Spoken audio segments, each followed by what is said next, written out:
that's interesting reading, Jared. Did you pick that out? Well, I want to start, I got a little email the other day. This came from the internet. So you know it's true because everything on the internet is true, right? Okay. So let me just share this with you. A hiker was charged with eating an endangered species while tracking the woods in California. After hearing the man had eaten a condor, the judge quickly passed a harsh sentence of 10 years behind bars. The man pleaded with the judge to hear his side of the story because he felt the circumstances justified his actions. The judge was interested to hear how anyone could rationalize killing a protected bird, so he allowed the man to speak. The hiker explained how he had been lost in the wilderness for 3 days and 3 nights without any food or water. He then spotted the bird sitting on a rock, and with the little strength he had left, he threw a rock and killed the bird. After eating the condor, he walked another 3 days without food or water before being rescued. He said, "Your Honor, had I not eaten that bird, I wouldn't be here today." The judge was moved by the story and suspended the hiker's sentence. As they left the courtroom, the judge asked the man what a condor tastes like. The man thought for a moment and said, "It's kind of a cross between a bald eagle and a spotted owl."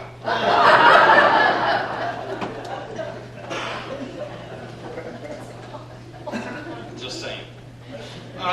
Today we're going to continue our series that we just started on 7 deadly sins, which I'm sure thrills everybody. We love to talk about this stuff. And today we're going to talk about an even more favorite topic, gluttony. We all like to joke about gluttony. And I can honestly stand here and tell you, for all the years that I have been in ministry, there has never been a Sunday after Thanksgiving that somebody hasn't come up to me and said, "Well, preacher, you're going to be talking about gluttony today?" Because it's a big eat fest, isn't it? I remember as a child, my father will kill me for this, but my father would get up from the dinner table, and he was a traveling salesman, so he wasn't home every single night during the week, but when he was, he'd get from the dinner table and he'd unbutton his pants and sit down on the couch. And he had his little station. He had the end of the couch, he had his little table right beside him, which was close to the door. And the only problem was my father would forget that he had unbuttoned his pants. And if anybody knocked on the door or rang the doorbell, then Dad would get up and you'd be treated to look at something you really didn't want to see, as he was pulling pants up and trying to get to the door. It's hard to believe that you could eat so much that you'd have to do that, but he did. And did you realize, and this is true, that gluttony is now an international sport? You couldn't make this stuff up. The International Federation of Competitive Eating. There's a guy, let me just give you some of the champions that have been in this. There's a guy named Richard Lefebvre, who is a French Canadian. He ate 1.5 gallons of chili in 10 minutes. That's a lot of chili, but it gets cold up in Canada, so maybe that's how you. Then there's a guy named Eric Booker. He was a retired cop. He ate 49 glazed donuts in 8 minutes. And of course, you're going, "Well, of course he did. He's a cop." Wait a minute, okay? This guy also ate 38 hard-boiled eggs in 10 minutes and 168 oysters in 10 minutes. The guy could multitask, and apparently he could eat anything in 8 to 10 minutes. And then there's a guy named, I know I'm going to butcher this pronunciation, an Oriental man by the name of Takaru Kabatsi, who ate 50.5 hot dogs with the buns in 15 minutes. Now, if you're thinking these people just must be humongous, little Takaru was 5 feet 7 inches tall and weighed 130 pounds. Evidently, he's all stomach. Now, the truth is, we get a lot of assistance, don't we, with our overindulgence of food. What I mean is, every family in here has got some food pushers. You know what I'm talking about, don't you? When you sit down to eat, and you haven't even finished your firsts, and they're telling you and pushing you to go back to the kitchen or back to get your second, your third, and your fourths. The kind of people who are always spooning stuff on your plate for you. Don't you want a few more mashed potatoes? How about some more green beans? Or they're telling you about your dessert. That's so small. Go back and get a bigger piece. Do you realize how much the size of plates have changed over the generations? I remember as a kid in my grandparents' house, when we would eat supper, we would eat lunch, which they call dinner. And what your food went on is about the size of a dessert plate today. In fact, if you go out to eat, they don't serve you on plates, do they? They serve you on platters. Platters. We also eat in this day and time more refined food than we've ever eaten before. Food that is microwavable, prepackaged, and instant. Why would we eat stuff like that? Why? Because it's to save time. You know, if both parents are working and you've got kids who are involved in school and stuff, you just don't have time to make a, as they say, from farm to table kind of meal. You're probably looking more like a lab to microwave kind of meal, right? I mean, could I get an amen? Yeah. So, having said that, what is gluttony? Okay, gluttony is this. It means to be mastered by your appetites. Mastered by your appetites. And while, you know, most of us are probably thinking that means food, not necessarily. You can have an appetite or you can have a hunger for anything. And in fact, the Apostle Paul, when he was writing a very emotional letter to the church in Philippi, had a thing or two to say about unholy hungers. This is what he writes. I have told you before and now say again, even with tears. Many live as enemies of the cross of Christ. Their destiny is destruction, and their God is their stomach, and their glory is their shame. Their mind is on earthly things, but our citizenship is in heaven. Now, what Paul is alluding to here is both a stunning and a weighty truth for all of us. What he's basically saying is the more our appetite grows for earthly things, the less appetite we have for spiritual things. Why is that important? Because earthly things are absolutely incapable of satisfying deep and abiding spiritual hungers. So what am I alluding to? Simply this.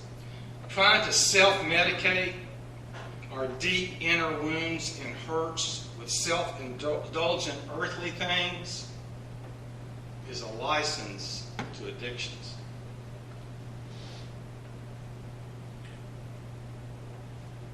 Habitual cycles that are developed that treat the symptoms but never really address the needs are dangerous. They may take the form of overeating. That's one possible way of dealing with it. Or it could be substance abuse that we're all familiar with. Or it could take more approved forms like overworking, excessive exercise, excessive dieting. It could also be an insatiable kind of collection for things. Things like coins or stamps or dolls or books, antiques. I went out to visit a family one time at a church, and I went inside the house, and the man's wife was a collector of frogs. Plastic frogs, ceramic frogs, glass frogs, clay frogs, stuffed frogs. Even the walls inside the place were kind of painted frog green, I kid you not. And then they walked me down to the end of the hall, and there was a whole big room. I don't know what it used to be, but now it was a memorial to frogs. There were frogs from the floor to the ceiling, wall to wall. You couldn't even walk in there. Frogs! I was all croaked up.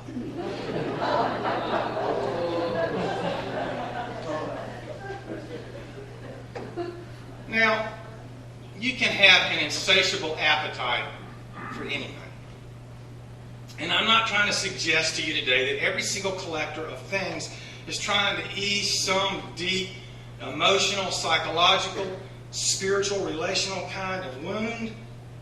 But I think we'd all agree that we probably know somebody, and somebody might be us, who has experienced a past hurt and tried to find some earthly thing in which to comfort it. It's like the old saying, I crave, so I cave.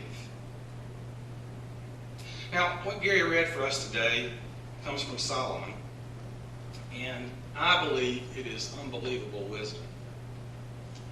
Now listen carefully to what he says again. When you sit down to dine with a ruler, know well what is before you.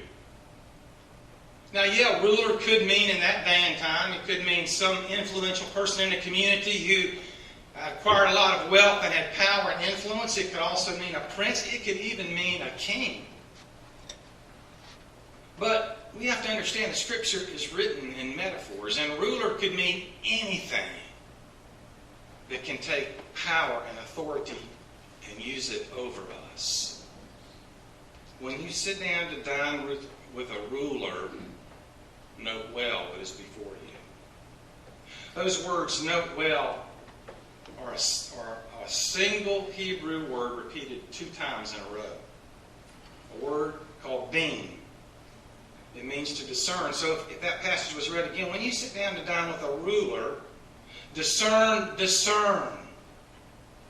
what is set before you.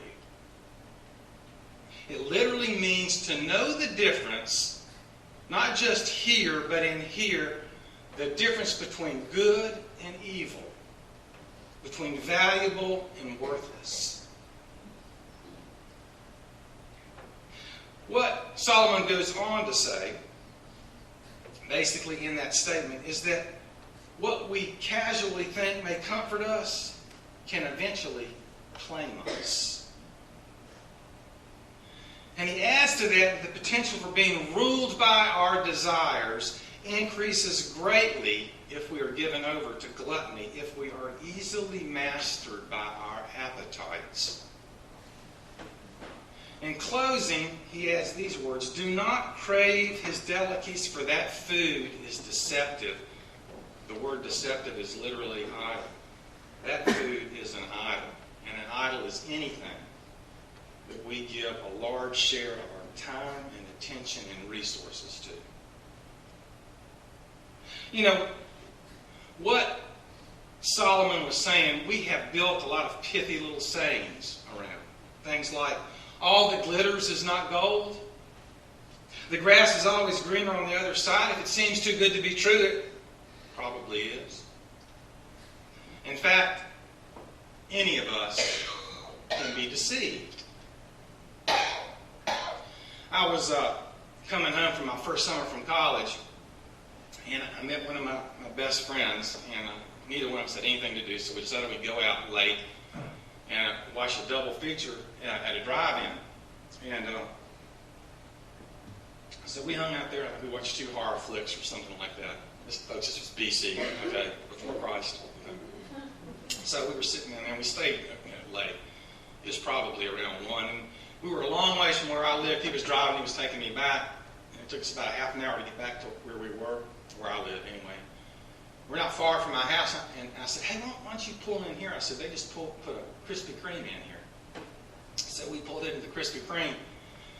And, you know, I was from my first year at college, and I wanted to look real grown up. So when we got in there, a guy came over, and he said, what do you want to drink? And my friend ordered, a Coke. And I said, I want some coffee.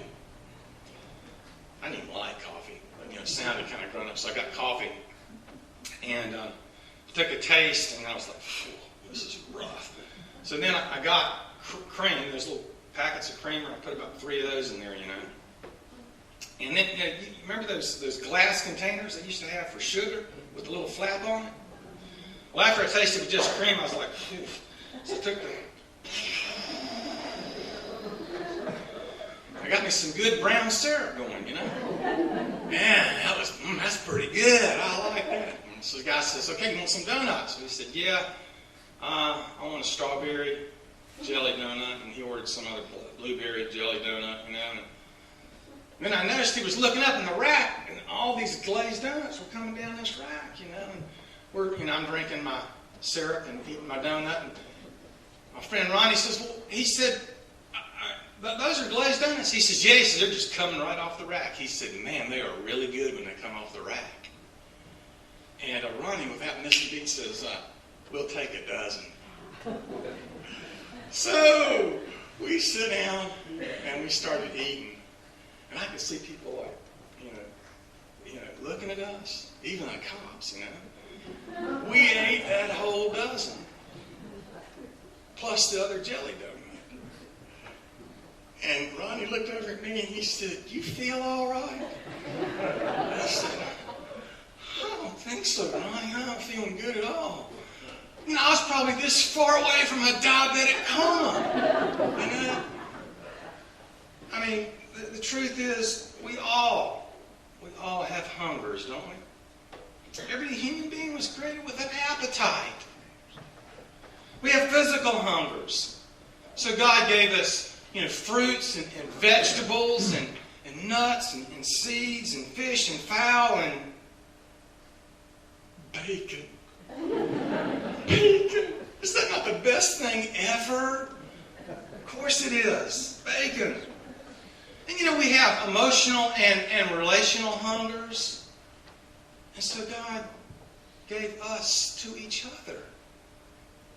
So that we would have friendship and companionship and marriage. And you know, we have this spiritual hunger inside of every single one of us.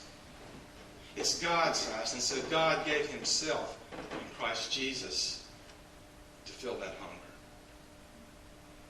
You know, it seems to me that God gave us everything that we needed to satisfy every hunger that we might experience.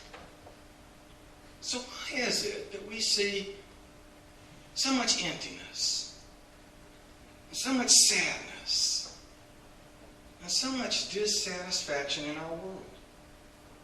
Why is it that contentment seems out of reach for so many of us? You know, maybe the answer for that lies in an obscure little verse from Jeremiah. And God says through Jeremiah these words, my people have committed two sins. They've forsaken me, the spring of living water, and they have dug for themselves wells, broken wells that cannot hold water. God wasn't making this just an issue for Israel. He was making a statement that's an issue for the whole human race. Because you see, we humans love to find distractions for our own hungers and thirsts. Jesus made numerous offers in His ministry here on earth to anybody who would listen. Things like, I am the bread of life. Whoever comes to me will never go hungry. And whoever believes in me will never be thirsty. If anyone is thirsty, let him come to me and drink. As the Scriptures have said, streams of living water will flow from within him. Truth is, any of us can be deceived. But the saddest deception of all is when we deceive ourselves. Just look around our world. We have indeed forsaken the source of our satisfaction. And we've dug our own leaky wells, haven't we? And while our citizenship is indeed in heaven, far too often we find ourselves being mastered by our own appetites right here on earth.